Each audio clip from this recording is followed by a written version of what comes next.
Dan sebelumnya saya bicara ke Mami akan membuat film, dan Mami senang sekali. Ini hadiah untuk Mami. Mami begitu bahagia. Saya ingin pulang. Saya ingin dekat keluarga saya. Saya membetulkan makam keluarga yang sudah ada. Itu tempat saya pulang yang abadi.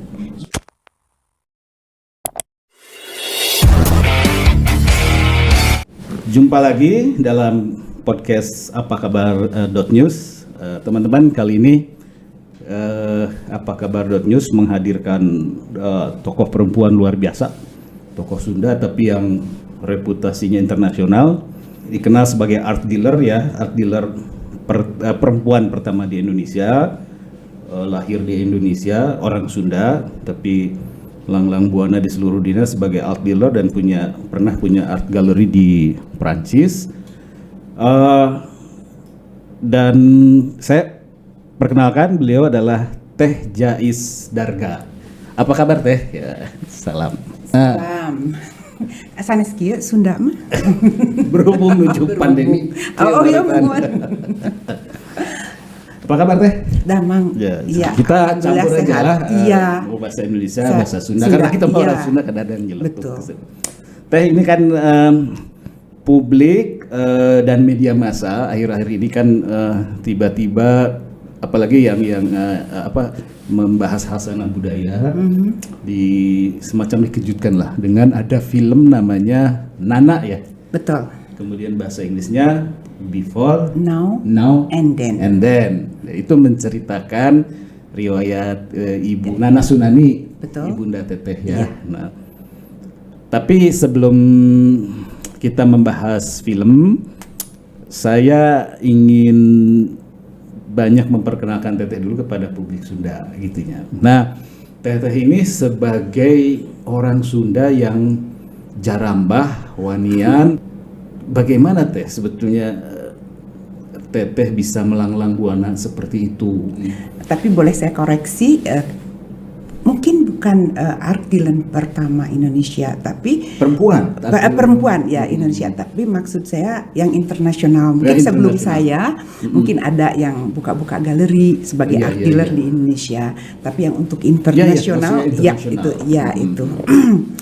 Bagaimana saya bisa menjadi art dealer itu ceritanya sangat panjang sebetulnya. Semuanya itu kecelakaan atas nama pergaulan yang menjerumuskan saya menjadi sukses. Baturnya suksesnya terjerumus ya, orang mah hese. Ya karena pergaulan saya dengan para seniman di Bandung, baik budayawan, seniman, pelukis seperti itu, itu yang menuntun saya menjadi art dealer seperti itu. Teteh itu lahir di Bandung kan? Lahir di Bandung, di Setiabudi. Iya. Bagaimana bisa anjlok bergaul dengan para seniman gitu? Badung? Ya. Mimi Tina gitu bagaimana? Awalnya sih Bandung, kalau di sekolah suka mabal, pergi ke seniman, nangkring di Sanggar Siliwangi, Kapungkur ada Pak Tony Yusuf, ada Tatangganar, ada Pak Barli, Pak Rubiat. Iya. Jadi saya sering bergaul dengan para seniman di situ. Juga setelah itu juga saya bergaul dengan orang-orang teater. Gitu. Jadi itulah yang membawa pada akhirnya ke film dan lukisan art dealer. Karena pergaulan semuanya. Yang dulu mungkin waktu zaman 70-an, 80-an pergaulan saya ya nggak normal, dicibirkan mungkin ya. Wah ini dulu kan seniman tuh, jalingkak gitu. Jadi seniman tuh dulu kan kalau orang tua dulu yang zaman ke atas tuh seniman tuh seniwan jenanya seniwan. Terus abdi ngiringan teater, ikut teater dibilangnya kembang buruan seperti itu. Nah saya menantang semua, saya jalan terus karena saya merasa itu dunia, saya merasa genah, merasa betah di lingkungan itu. Gitu. Nah ketika Teteh memutuskan bergerak di dunia seni dan jalingka, kan kalau orang Sunda mah perempuan di dapur, jarambah. Iya. Orang tua bagaimana?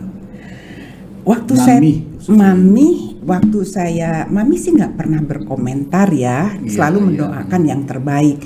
Cuman kalau ada gosip dari luar, paling Mami di ini sendiri, misalnya ada dari keluarga Mami, dari pihak Mami, pas saya ada di koran ikut teater, dibilang, Jais tuh ternyata anakmu tuh jadi kembang buruan. Waktu saya mentas-mentas itu seperti itu. Mami dengar dan pernah cerita, tapi Mami ya itu jalan hidup anak saya. Jadi Mami nggak pernah melarang saya mau jadi apa, mau kemana. Berapa bersaudara ya?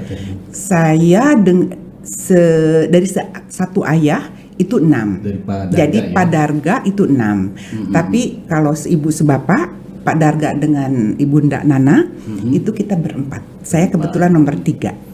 Pangais bungsu ya. Iya. Nah, Teh, kalau sebetulnya yang berpengaruh menentukan jalan hidup Teteh ini, apakah Ibu Nana atau ayah? Kan saya dengar ya, Iya. Ayah tuh sama Mami itu Cerai. Iya, betul. Nah, kemudian pada umur berapa waktu itu? Sebetulnya kalau dari buku ya dan sejarah sebetulnya ini agak lain dengan film sedikit, tapi cerita seperti itu. Saya waktu perceraian Ibunda dengan Ayahanda tuh, Bapak dan Mami itu usia saya 13 tahun. 13. Iya, pas ulang tahun. Ya pada bulan April, saya masih ingat setelah saya ulang tahun. Ya. Itu perceraian yang mempengaruhi saya dalam kehidupan. Sebetulnya katanya tuh kan anak itu dari balita 5 tahun itu ya, terbentuk ya. Kebetulan saya di situ terbentuk ada 3 figure, yaitu ayah saya, Mami dan Ma Ino. Seperti itu. Mungkin di antara secara tidak sadar ketiga tokoh yang dekat dengan saya itu meresap ke saya secara di bawah sadar mungkin ya. Seperti misalnya saya mengambil apa dari Mami. Kadang-kadang saya juga suka menyimpan. Ceritanya saya misalnya ada masalah atau lagi ribut sama suami atau ada sesuatu yang saya tidak suka dari suami, saya tuh bisa ditahan sampai tahunan. Tapi suatu hari saya meledak gitu. Nah juga misalnya kalau kerja mungkin Ma Ino juga kerja, Mami juga kerja dengan bidang masing-masing. Ketegasan mungkin dari Ma Ino. Ma Ino itu mitressnya Bapak. Jadi ya dulu istri mungkin istrinya Bapak ya, yang saya tahu dulu Bapak sama Ma Ino juga. Terus mungkin dari Ma Ino ketegasan dari Bapak. Dari Bapak mungkin saya banyak diajarin oleh Bapak sebetulnya, seperti aji rasa seperti itu. Iya betul. Banyak petuah-petuah Bapak yang saya masukkan. Misalnya kamu boleh menjual apapun, cuma satu yang tidak kamu kamu jual, harga diri kamu. Seperti itu. Jadi banyak yang nasihat Bapak yang terpatri di saya dari kecil seperti itu. Seperti saya mau belajar ngaji Quran. Bapak mau ngaji, yes, bagus. Ya, bagus. Tapi Jais, ingat. Dari sekarang sebelum bisa ngaji Quran yang benar ini, coba kamu belajar aji rasa dulu. Seperti itu. Itu ayah saya. Jadi banyak hal-hal yang saya menimba ilmu pertama tentang kehidupan itu Bapak. Teh Jais ke luar negeri pertama kali tahun usia berapa? 20-an kali ya, 20 sekianan, 20-an dah. Sudah nikah belum ya? Belum nikah saat itu. Nyantol menjadi art dealer itu bagaimana? Awalnya kan cerita dulu masih umur 20-an itu, saya kan dekat dengan Jehan karena dari teater. Jadi saya membeli lukisan Jehan itu. Waktu itu 500.000 rupiah ya waktu itu beli lukisan. Nah, setelah itu saya suka pasang di rumah saya di Lembang, yang setelah itu akhirnya yang saya iniin ke Pak Popo, tukeran sama lukisan seperti itu. Iya, saya simpen teman-teman saya banyak bule juga karena saya ikut grup as itu ya. Ikut itu lari. Kadang-kadang teman-teman datang ke rumah gitu. Habis itu lihat lukisan, itu lukisan siapa, terus saya suka lukisan itu, saya beli, saya bilang enggak ini lukisan saya, oke saya beli sekian gitu, 1 juta gitu waktu itu saya ingat. Waktu itu, kenapa enggak ya saya tinggal ke Bang Jihan lagi. Mungkin karena sepintas itu ya, oh iya bagus juga ya kita bisnis lukisan, saya bisnis lukisan. Dari situ bergerak, tapi dengan berjalannya waktu, akhirnya ketemu waktu yang tepat. Begitu juga saya ketemu sama suami pertama, ketemu Tony, kebetulan dia punya antik itu, terus kita ceng antik dan lukisan. Di situ awal mulanya. Pernikahan saya yang seumur jagung 20 bulan. Jangan ditiru. Jangan ditiru. 20 bulan. Nah, setelah itu saya mandiri menjadi art dealer. Di situ saya bikin kartu nama setelah perceraian dengan Tony. Saya sewa rumah di Tulodong. Saya bikin kartu nama Jais Hadiana Dargawijaya, art dealer gitu, gaya gitu ya. Dan sejak orang malu dibilang art dealer. Sebetulnya saya tuh bukan orang yang tidak tahu malu. Maksudnya kalau benar kenapa harus malu? That's me gitu. Kalau jujur gitu, saya enggak. Saya penggemar lukisan atau saya sebagai kolektor enggak, saya pedagang. Kalau ditanya kamu apa? Saya art dealer, artinya saya pedagang lukisan, seperti itu. Mulai dari situ jadi hubungannya dengan klien appointment only, perjanjian aja, ketemu saya gitu jam berapa, karena saya ingin fokus. Saat itu ingin fokus, mungkin karena untuk saya dari awal menjual lukisan itu bukan menjual mobil atau di supermarket, tapi menjual jiwa si pelukis kepada kolektor. Seperti itu. Jadi saya harus menerjemahkan, saya sebagai katalis atau sebagai perantara menerjemahkan. Bagaimana Teteh bisa belajar sampai ke sana. Belajar ke sana kan bisa merepresentasikan jiwa si pelukis kepada calon pembeli. Iya, karena saya banyak bergaul dengan pelukis. Dan saya tahu, "Bang, ini apa?" atau "Mas," atau "Kang, ini lukisan ini." Saya tuh cerewet, suka tanya gitu. Dan saya juga dengan Pak Mohtar Apin kan dekat juga. Terus dengan Pak Sanento Yuliman, dengan Profesor Sujoko juga saya pencuri. Saya itu pencuri ilmu-ilmu para tokoh-tokoh. Saya nggak usah kuliah gitu rasanya, belajarnya mencuri gitu, menimba ilmu. Kalau itu mah boleh dicontoh ya, mencuri ilmu. Harus mencuri, jangan menjiplak. Mencontoh boleh, mencuri boleh, karena nanti itu punya kita. Kalau kita mencuri ya. Nah, jadi seperti itu ceritanya. Jadi saya berbicara, oh ya, terus saya berpikir beradaptasi apa sih? Ya karena lingkungan, karena pelukis itu melukis apa yang dia pikirkan dibarengin dengan sosial kehidupan dia ya, social life dia, dengan lingkungan di situ, imagination-nya dia, semua di situ. Oh itu ada jiwanya seperti itu yang saya sampaikan kepada kolektor. Juga cerita-cerita, karena ini juga menjual cerita, bukan per sentimeter. Lukisan tuh harganya per sentimeter sekian, ini besar kecilnya warnanya apa enggak. Maka saya terjemahkan kadang. Story ya, betul. Jadi saya juga suka bercerita. Pelukis ini tuh orangnya begini loh, saya bercerita, dia lucunya begini loh, dia begini. Jadi ada bahan ceritaan biar yang pembeli lukisan itu mengenal tokoh atau pelukisnya yang dia beli karyanya itu, seperti itu. Pada titik mana Teteh tiba-tiba menjadi international art dealer? Dulu saya waktu masih di SSKU di Lembang, jalan SSKU itu di rumah, saya bilang mau jadi art apa deh, saya lupa deh judulnya ya, Kang ada yang ingat. Saya mau bikin itu gitu, art shop atau art and flower shop seperti itu. Kemudian begitu dengan Tony Gallery gitu ya. Terus udah gitu dengan berjalan terus saya menjadi art dealer. Jadi step by step art dealer. Setelah di Jakarta saya udah cukup menguasai Medan, maksudnya para kolektornya siapa. Saya bilang oke, saya mau pindah ke Bali. Saya tuh orang yang nggak puasan, tidak cukup sekian cukup nggak. Oke, what next? Oke, ke Bali. Di Bali, setelah di Bali saya juga merasa puas gitu, udah merasa cukup, bukan puas, merasa cukup. Kenapa saya nggak melebarkan sayap seperti itu? Nah, dari Bali terus ke Paris. Di Paris. Why Paris? Tidak Amerika, tidak. Enggak, karena bagi saya dulu suka sekali Paris ya. Waktu ke Paris tuh saya pernah bermimpi lagi duduk tuh di Alma itu ya, di corner ada kafe. Saya bilang suatu hari saya akan tinggal di Paris. Seperti itu loh. Kadang saya pelamun juga jadi orang, dan itu kejadian. Pemimpi ya? Iya, jangan takut mimpi deh. Iya, nanti takut menjalani kenyataan. Ya, Jangan pernah takut. Nah, di situ kenapa di Paris, karena saya lihat dari culture di Eropa, khususnya di Paris ya, di situ. Dan di situ kalau orang juga ada yang bilang itu kabahnya seni rupa, kabahnya art gitu, dari fashion, dari semua. Kenapa saya nggak dari itunya dulu sebelum komersil? Dulu kan di Paris kan nggak komersil, maksudnya zaman saya di situ tidak ada Sotheby, tidak ada Christie yang dari luar itu. Iya, zaman itu gitu. Jadi ada auction tapi yang orang-orang Paris sendiri di situ.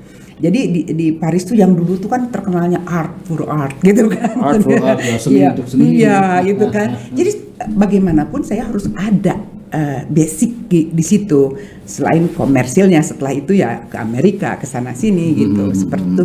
At least saya mengetahui dulu sejarah seni rupa, sejarah perjalanan, menjiwai dulu. Kalau haji itu, kalau jadi haji yang kita ini kan harus ke Mekah dulu gitu ya, atau minimal umroh dulu gitu mungkin ya. Jadi untuk lebih mendalami. Nah, ketika punya galeri itu, lukisan apa saja yang banyak Teteh? Saya pernah membawa pelukis-pelukis Indonesia pameran, termasuk Jehan, Made Wiante, dan waktu pembukaan ada beberapa pelukis Indonesia yang saya pamerkan waktu pembukaan Darga Landsberg. Kebetulan partner saya itu Landsberg di situ. Dan ya ada lukisan-lukisan ya, lukisan modern, contemporary di sana ada kebanyakan. Di samping saya selipin juga Indonesia ya, ada beberapa Asia juga saya promosiin juga. Yang saya jual ya yang tren saat itu, bukan tren ya, misalnya saya ada di galeri itu ada Miro, ada ya macam-macam lah. Ada Picasso, ada Chagall, ada. Teteh boleh tahu nggak? Ya. Lukisan yang pernah dijual termahal oleh Teteh itu berapa ratus ribu dolar, berapa juta dolar? Enggak, saya cuma dititipin sama klien saya ngebit sampai sekian juta dolar gitu, ada jutaan dolar gitu, nah, sampai jutaan sih gitu. Iya, Teh sekarang kan yang saya ingin tanya sebetulnya kenapa lukisan-lukisan Indonesia dari persepsi saya yang awam itu tidak mewarnai dunia. Sebenarnya pasti kan yang Teteh sel juga kebanyakan ya kalau betul. Indonesia itu sedikit ya. Betul. Kenapa? Iya. Padahal kan sebenarnya dari segi kualitas, dari segi filosofi apa kuat juga, kita ada Avandi, ada betul. Misalnya ada Raden Saleh misalnya gitu. Kenapa Raden Saleh nggak hit, nggak ini? Juga sebetulnya ya 95% yang bid di auction itu ya, itu adalah art dealer. Art dealer bisa dikatakan kolektor. Jadi sebagai kolektor di sana juga menjual, itu betul. Itu kita kolektor, tapi kita juga art dealer. Maksudnya kita selalu ingin memperbaiki koleksi kita. Iya. Jadi kalau ditumpuk dari dulu gitu ya, ini kolektor tuh mungkin segimana jadi lepas yang itu membeli yang lebih baik, meningkatkan koleksinya, seperti itu sih sebetulnya art dealer. Jadi kembali lagi kenapa lukisan Indonesia nggak sampai mendunia sekali ya, sampai Eropa ya. Sekarang ada sih beberapa pelukis yang dipegang oleh negara di London di situ misalnya, tapi question is nih, ini saya dari pedagang ya, karena klien-klien saya itu juga mereka pembeli ya, kolektor, dan juga mereka katakanlah kolektor juga art dealer gitu. Jadi apapun yang kita bicarakan, kita mengenai, we are talking about money, tentang uang. Jadi apapun yang kita beli, at least kita meskipun nggak untuk dijual lagi, kita merasa secure, ada bangga. Ternyata sekian harga kita kesian. Kita jangan bisa nggak bisa mengelak kalau market Indonesia itu naik turun sekali, udah di atas tiba-tiba drop dan hilang seperti gitu. Terus misalnya yang udah hangat-hangat, dan ada contoh beberapa kan di sini yang udah di atas tiba-tiba udah tidak tahu ada di mana lukisannya, in-inan gitu. Jadi yang sedang trendinya apa gitu tiba-tiba menghilang seperti itu. Jadi mereka itu juga para kolektor luar juga. Apalagi kan lukisan Indonesia banyak yang di auction di Hong Kong, di mana ya, dicampur dengan pelukis-pelukis asing di situ. Mereka juga melihat grafiknya. Jadi saya lihat grafik pelukis Indonesia segini terus going nowhere, terus tiba-tiba nggak ada naik gitu. Jadi merasa kemungkinan mereka, dan ada yang bilang nggak merasa secure seperti itu. Misalnya kalau di sana seorang kolektor yang punya Andy Warhol 300 Andy Warhol, begitu Andy Warhol di luar di auction harganya rendah, dia akan terus ambil untuk meningkatkan supaya lukisan itu nggak jatuh. Nah di kita ada beberapa contoh pelukis Indonesia yang harganya udah di atas, tiba-tiba di auction nggak laku atau jatuh. Nah seharusnya kalau ada expertnya, ada manajernya atau pelukisnya itu sendiri atau whatever siapa itu, harusnya diangkat, jangan sampai jatuh. Karena itu bertanggung jawab kepada para kolektor yang lainnya yang mengoleksinya. Jadi memang kan kalau seniman dia hanya kuat di ide, di melukis, tapi marketing harus dia ada perlu marketing, harus ada manajer, harus ada expertnya, harus ada. Kenapa nggak Teh Yais? Sekarang udah terlambat, saya udah tua. Dulu saya mencoba tapi nggak bisa juga ya. Tergantung di kita ini problemnya terlalu banyak advisor. Jadi menjadi terlalu banyak kurator, karena maaf sekali kita baru sih seni rupa di Indonesia. Di luar negeri itu kalau anak-anak dari TK aja udah dibawa ke museum, udah dipelajari tentang lukisan. Di sini kan nggak ada, ini baru aja. Terus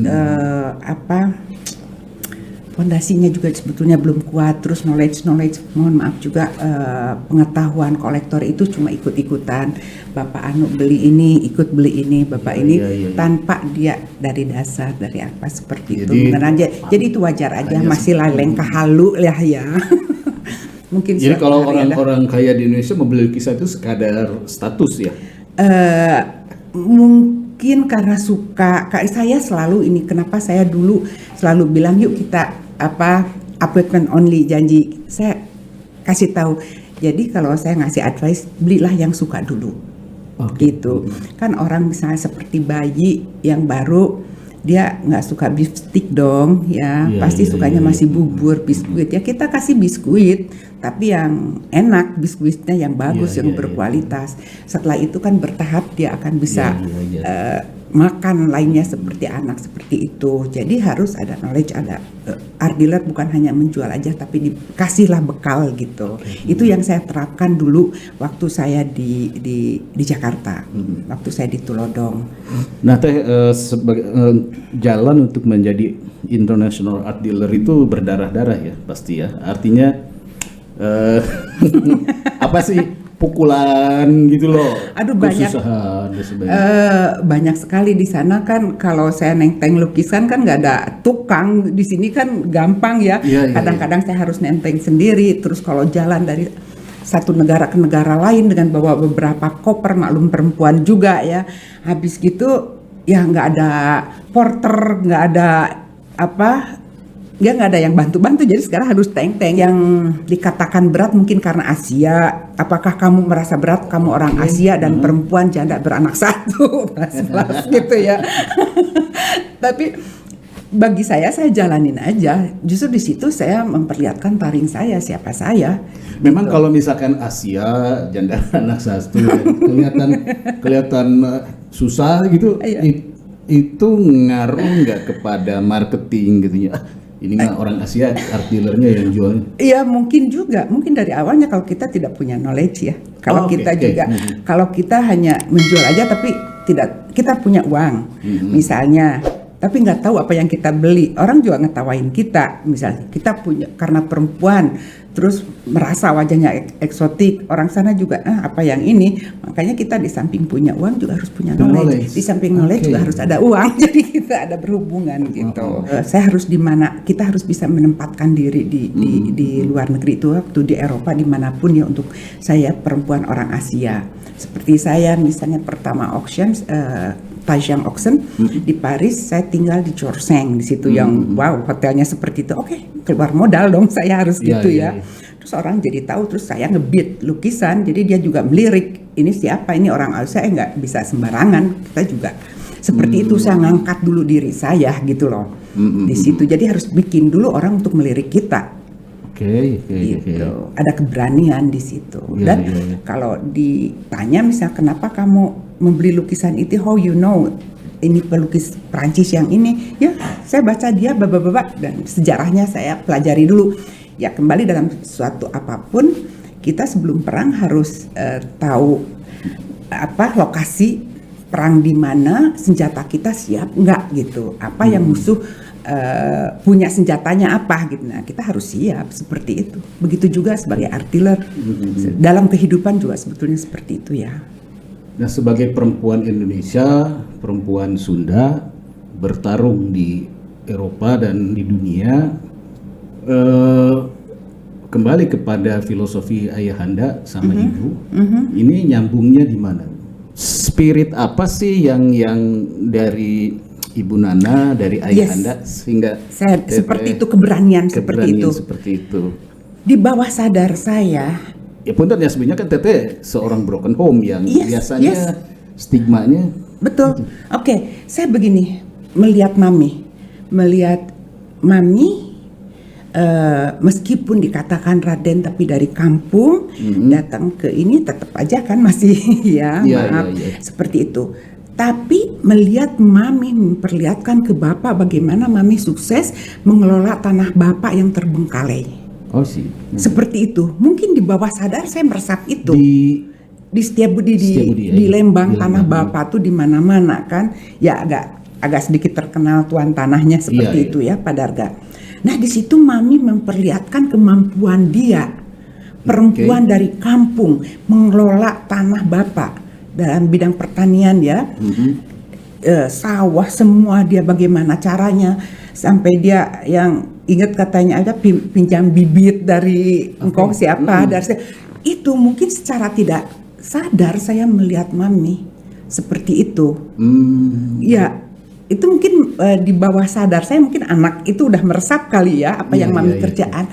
Dan setelah saya dewasa saya melihat saya ini seperti saya tuh mungkin dari mami. Saya misalnya terpuruk, kalau saya bukan terhina, maksudnya kalau ada yang menghina saya harus bangkit. Jadi kembali lagi dalam kehidupan saya tinggal setelah perceraian, saya tinggal memilih dengan kakak tiri saya. Di situ dengan anak bapak yang pertama. Seperti kenapa? Saya tidak mau menyakitin mami, saya tidak mau menyakitin bapak.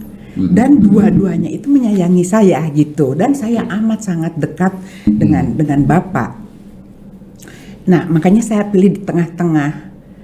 Tapi kalau dengan tinggal di kakak, setiap minggu saya masih bisa ketemu bapak sebetulnya.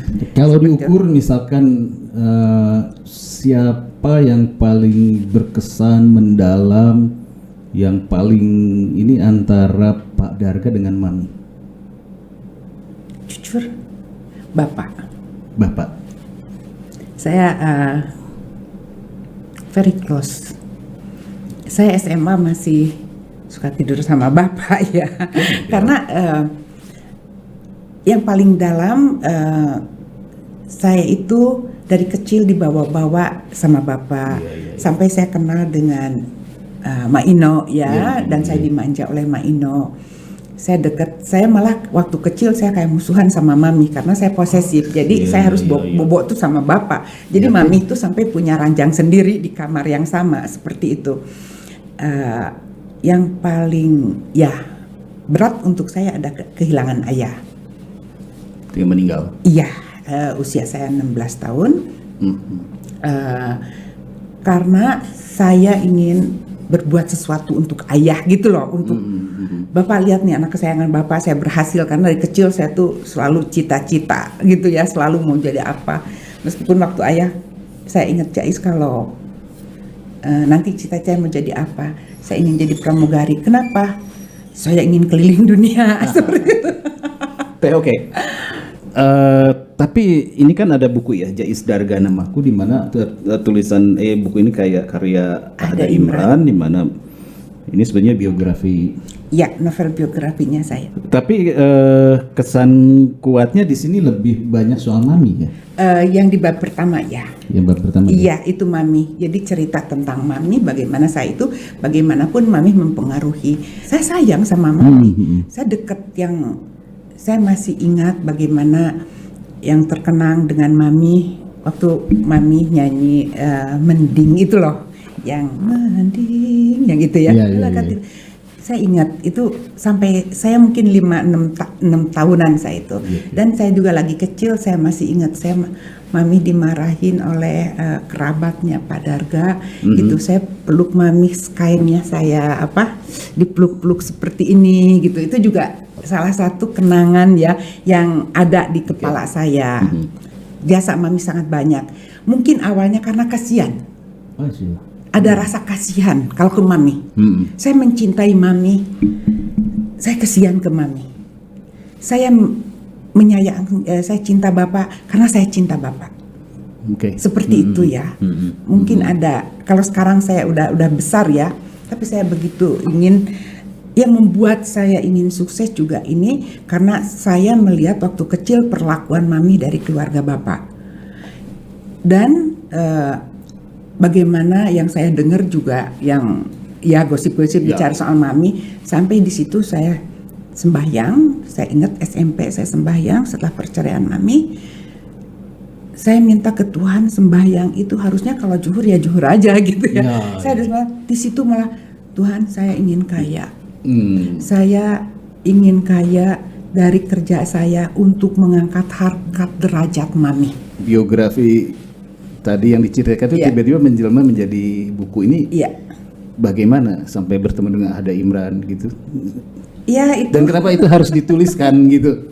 Awalnya sih saya tuh mau bikin cerita tentang saya ingin bikin monolog. Waktu itu lagi musim-musimnya teater lagi, saya kok tertarik lagi gitu ya.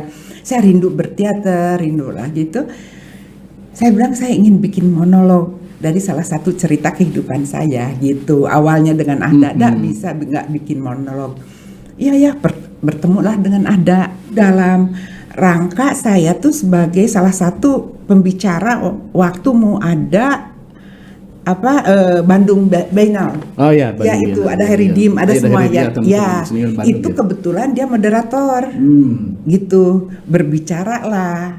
Setelah tentang dari monolog diiniin untuk bikin monolog. Setelah itu bicara dengan Happy, ketemu Happy, ya kenapa nggak bikin buku juga? Oh iya ya, dibukukan juga ceritanya. Ada juga yang bilang ceritanya menarik banget. Cerita saya tuh mengenal Teteh dari baca-baca yang saya pikir Teteh Jais itu laki-laki gitu. Saya bilang mungkin kelakuannya adalah lakinya gitu kan, aslinya perempuan. Nah jadilah sebuah buku ini. Sampai kepada Mami. Nyampe sama Mami baca, dan buku itu ada Zhongguo, ada yang lain, dia melihat kisah Mami itu bagus sekali. Orang-orang berbicara, Zhongguo bilang kisah ini bagus sekali tentang ibunda gini.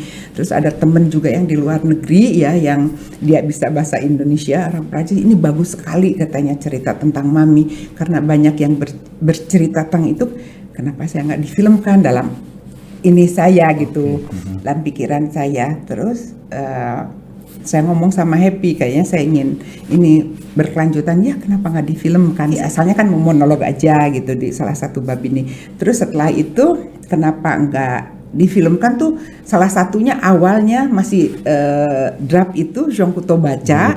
Iya, Zhongguo baca cerita Mami itu bagus, ini menarik sekali. Ini kalau dibikinkan film pernah bercerita, tapi saya waktu itu nggak kepikiran.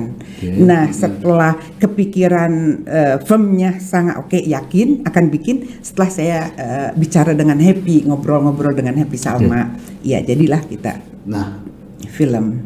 Kenapa bahasa Sunda?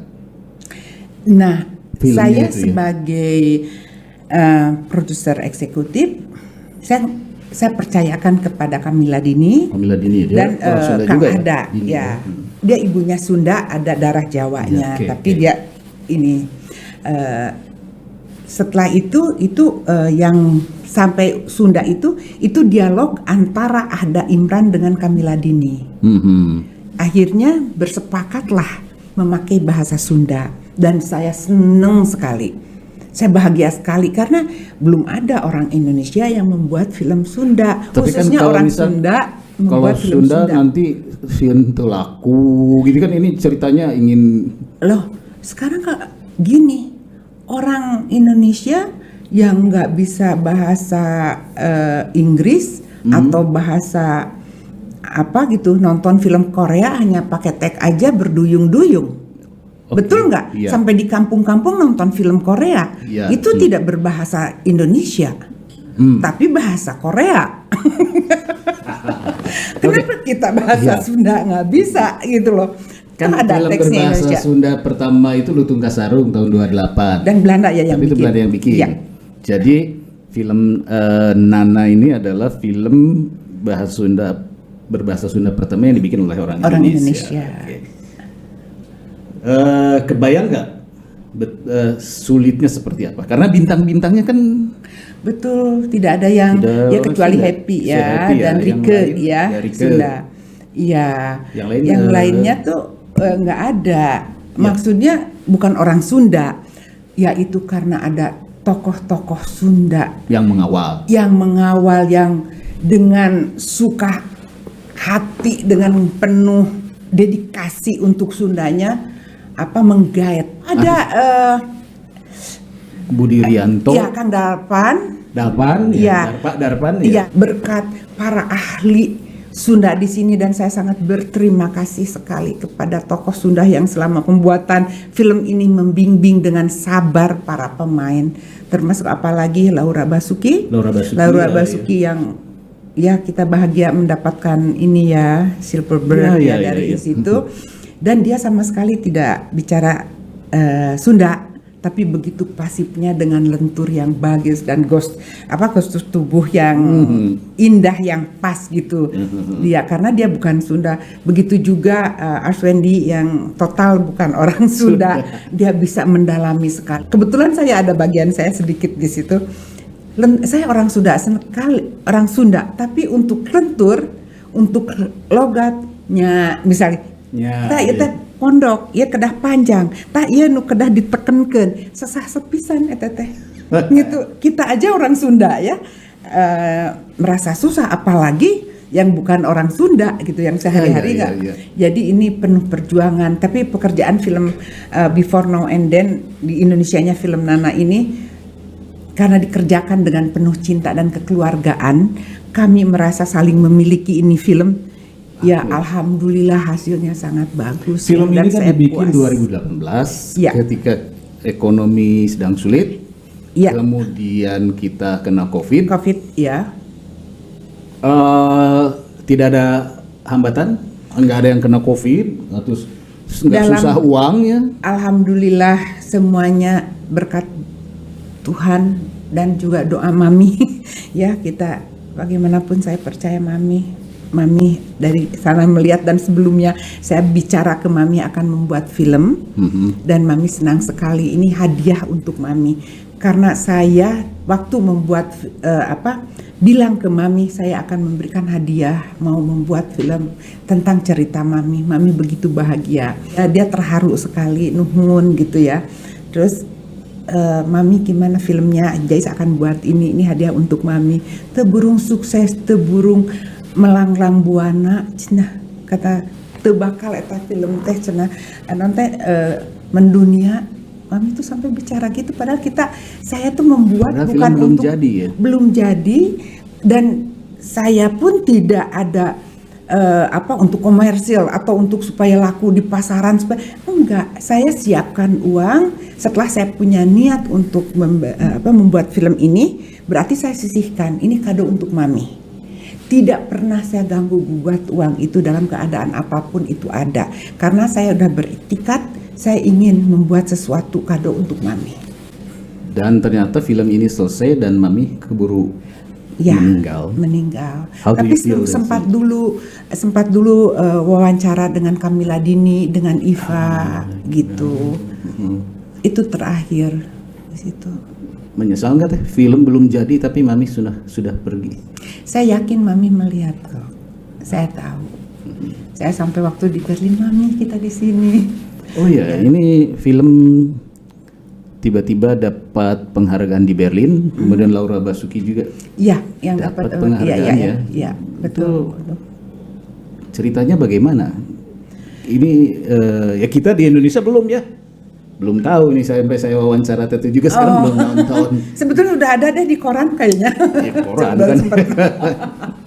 Jadi itu kalau sampai ke sana itu urusannya Furcolor, itu manajemen yang itu sama produser Iva sama Gita yang sampai kemana, karena memang karena filmnya bagus jadi ikut festival kemana-mana ya diterima seperti itu.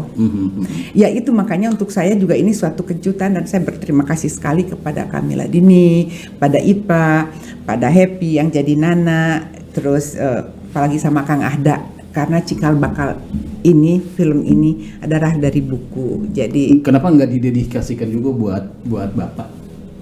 Ini film ini kan film. Ini kan baru satu bagian. Nanti ada bagian bapaknya juga. Oke. Teh, di hari-hari di usia-usia ujung Mami, Ya. katanya Mami say something tentang Bapak ya. Ya, waktu baca buku ini sih, jadi waktu baca buku itu 2018 tahun sebelum meninggal, Iya. Mami baca buku, fotonya ada di Kang Ahda ya, Kang Ahda tuh Mami lagi baca buku gitu, dan Mami nangis, Mas Lurah, Hampura, Abdi gitu loh, masih sempet gitu Hampura,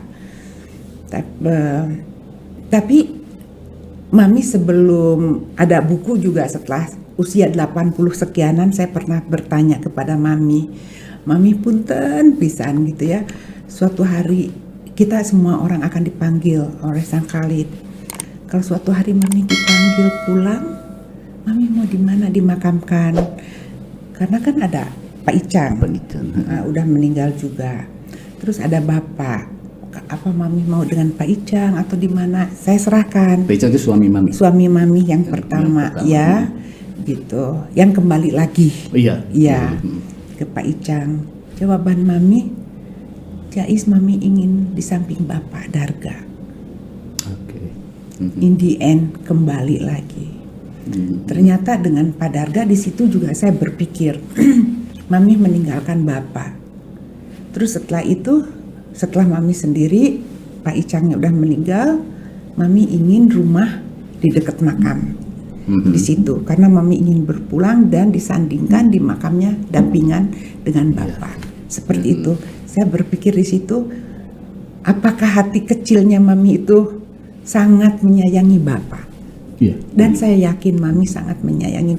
Dengan Pak Icang mungkin cinta pertama ya, terus begitu dia meninggalkan Bapak mungkin ini saya ya, mungkin dia ingin curhat, tidak ada satupun orang yang bisa curhat mungkin ya, ketemu juga ada perasaan bersalah mungkin gitu. Teteh sudah malang melintang sekian puluh tahun di dunia internasional dan sekarang kan waktunya pulang ya. Iya. Sebagai perempuan Sunda, mengapa pilihannya Bali? Merasa lebih homey kah di Bali daripada tanah Sunda tempat Teteh lahir? Itu pertanyaan. Saya di Bali awalnya karena untuk usaha ya. Untuk usaha tahun 90 saya pindah ke Bali. Begitu anak saya 6 bulan saya bawa di Bali, saya di situ berusaha di situ. And then Langlang Buana tiba-tiba saya ingin pulang. Saat itu saya dari Paris kok pulangnya ingin ke Bali. Ya udah saya bikin rumah di Pantai Kramas. Di situ saya me time, di mana waktu yang ada holo di ini saya yang kosong yang harus diisi yaitu mencintai diri saya, bertanya apa yang diinginkan. Karena selama itu saya nggak pernah memikirkan saya. Karena sibuk kerja sekarang saya ingin fokus untuk saya. Ya makanya saya bangun rumah di Pantai Kramas untuk saya, waktu-waktu saya apa yang saya tidak dilakukan, yang kalau mau makan di tempat tidur, di depan tidur, bangun jam berapa, tidak mau ada janji, tidak mau ketemu orang, hanya me time di situ. Kenapa di Pantai Kramas itu merasa Di situ ada semuanya, ada gunung, ada sawah, ada laut ya di situ. Jadi ada mengenal untuk Bandung juga gitu ya, ada tempat parahyangan, juga di sini ada pantai. Perjalanan hidup saya selama saya berkarir gitu, yang sampai ke Paris seperti itu. Juga mungkin karena saya pernah di Eropa, di sana juga banyak bule-bule seperti itu juga, jadi nggak terlalu ini ya. Nah, tapi setelah ini kan perjalanan saya bukan stuck hanya untuk sampai di keramas titik. Saya juga pernah beberapa waktu lalu saya berpikir kembali lagi, saya ingin pulang. Setelah saya di Bali, saya ingin pulang. Saya ingin pindah lagi, saya ada rumah di sini yang itu Mami ada tanah di sini. Saya berpikir saya ingin membangun lagi rumah. Saya ingin pulang. Di situ yang di dekat makam keluarga. Suatu hari saya juga sebentar lagi mungkin enggak begitu ini 70 tahun udah sekian, apalagi saya ingin pulang. Saya ingin dekat keluarga saya. Teteh ingin dimakamkan di sana juga. Sini ya, di tanah Parahyangan. Di Mama. Iya, saya orang Sunda, orang Parahyangan. Kenapa saya membetulkan makam keluarga yang sudah ada? Itu tempat saya pulang yang abadi di situ, dan saya untuk persiapan pulang yang abadi, saya tentunya ada di situ, itu ada di Bandung, seperti itu. Toh tugas saya kenapa di Bali, anak saya belum menikah, sekarang anak saya sudah menikah, dan anak saya akan pilih tinggal di Bali. Rasanya saya harus di sana, di situ juga anak saya juga rumah saya, gitu. Untuk anak saya tuh rumahnya dia. Begitu menikah, saya merasa udah terlepas, bukan berarti saya udah cut semua, bukan. Tetap seorang ibu sampai kapanpun, tetap seorang ibu terhadap anaknya tidak akan berubah.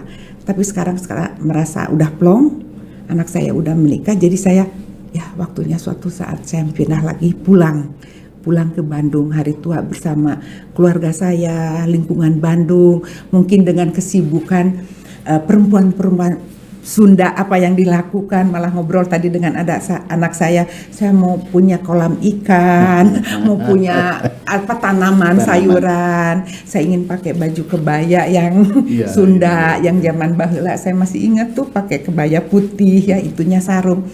Tentu saja meskipun saya di manapun jiwa saya tetap jiwa Sunda. Makanan Sunda itu tetap nomor 1. Logat Perancisnya juga keala-alaan Sunda, apalagi Inggrisnya, Sundanya melekat. Tetap saya ingin di pangkuan Parahyangan, di lingkungan keluarga saya, ayah saya tercinta dan ibu saya tercinta di situ. Last but not least apa pesan Teteh, apa ya pesan lah ya kepada kaum perempuan dalam kaitannya dengan film itu, nggak dengan menyayangi orang tua, ibu, pesan bapak tadi mengaji diri. Silahkan. Untuk anak-anak semua, saya sebagai ibu, sekarang saya sebagai ibu, dan saya juga pernah menjadi anak. Jadi cintailah orang tua kita dengan segala kekurangannya dan kelebihannya. Jangan terpuruk karena kita merasa trauma. Jangan dipelihara itu, tapi jadikanlah motivasi. Tidak boleh terpuruk oleh masalah keluarga, dikatakan broken home. No, you have to go. Harus jadikan motivasi. Cintai, kembali lagi, cintai orang tua kalian dengan segala kekurangan dan kelebihannya. Hanya itu saja pesan saya. Baik, terima kasih Teh Jais. Betapa percakapan yang very touching ya. Serius, inspiratif, touching, dan mudah-mudahan bisa mempertebal love, cinta kita kepada orang tua, kepada tempat kelahiran kita, budaya kita. Nah, buat para pemirsa, silakan membeli buku ini. Kalau masih ada. Kalau enggak harus cetak ulang.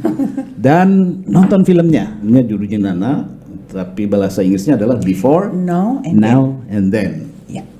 Filmnya sudah berjalan-jalan ke Berlin dan sekarang sudah balik ke Indonesia. Kapan diputarnya? Sebetulnya dari Agustus itu sudah ada di TV di Prime Time, tapi Oktober akan ada. Oktober ya. Filmnya di sini. Nonton dan Itu film berbahasa Sunda pertama yang dibikin oleh orang Sunda. Dan kalau mau nonton sekarang bisa di TV di Amazon. Di Amazon TV. Iya. Baik, terima kasih Teh. Semoga sukses dan Hatur nuhun. bisa memberi inspirasi terus. Iya, harus gagah perkasa. Orang Sunda tuh gagah-gagah lah, perempuannya hebat. Iya.